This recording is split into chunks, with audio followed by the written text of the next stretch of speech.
Regarding Writing by Dr. Agenson. The following is the body of a letter I sent.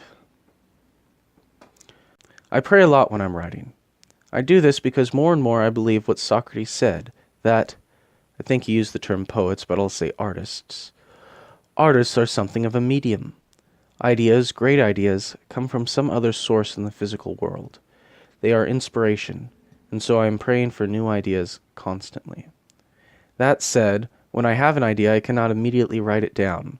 When such is the case, I'll often follow a piece of advice from my father.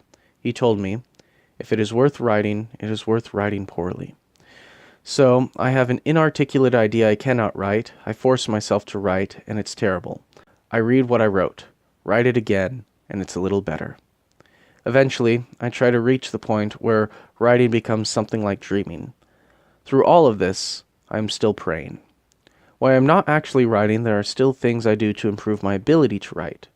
Part of this came from a good education, having a firm grasp of the rules of grammar is invaluable. Thinking deeply and critically, cannot be overly stressed. Even a mundane point can be a source of hours of intense thought. Practice articulating arguments with others. You'll realize you're not as clear-spoken as you think, and you'll learn how to communicate. As regards reading, do it, but challenge yourself. I'm working on reading all of Shakespeare, and this just about brings me to the edge of my reading level, very often past it. Think of it this way.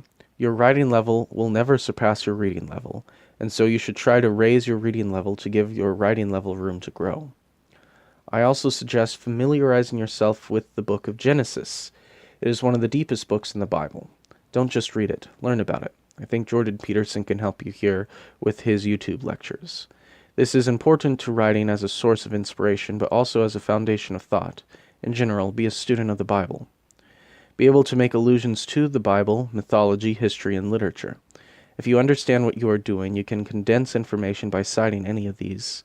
Instead of spending paragraphs of exposition explaining your characters' animosity towards each other, know enough of Les Mis to compare one to Jean Valjean.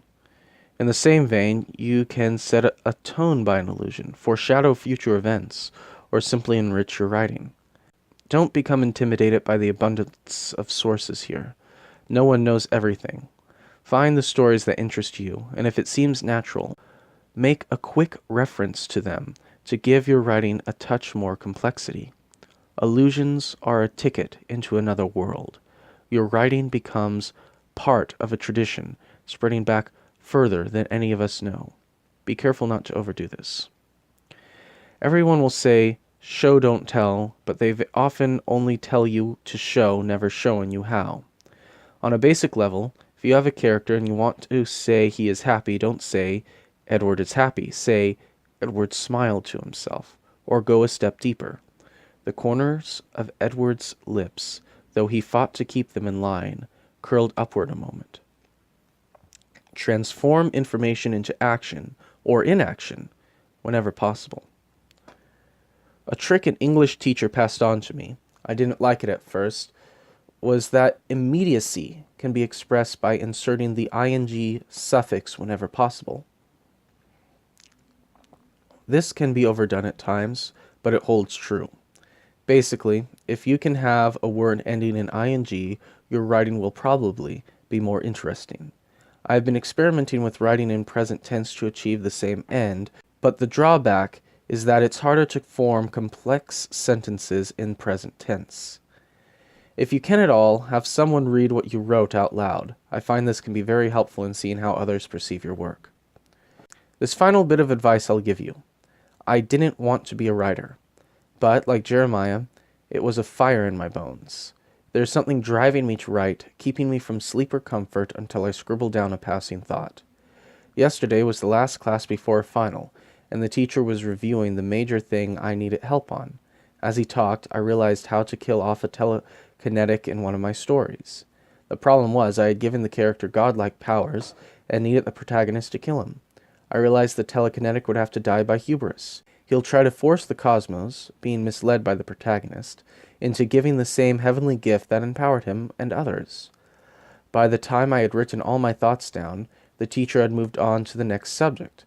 The final is tomorrow, and I'll doubt I'll do very well. So be ready to sacrifice. I have found riding is like a passionate lover that enjoys testing your resolve. It is wonderful and terrifying all at once.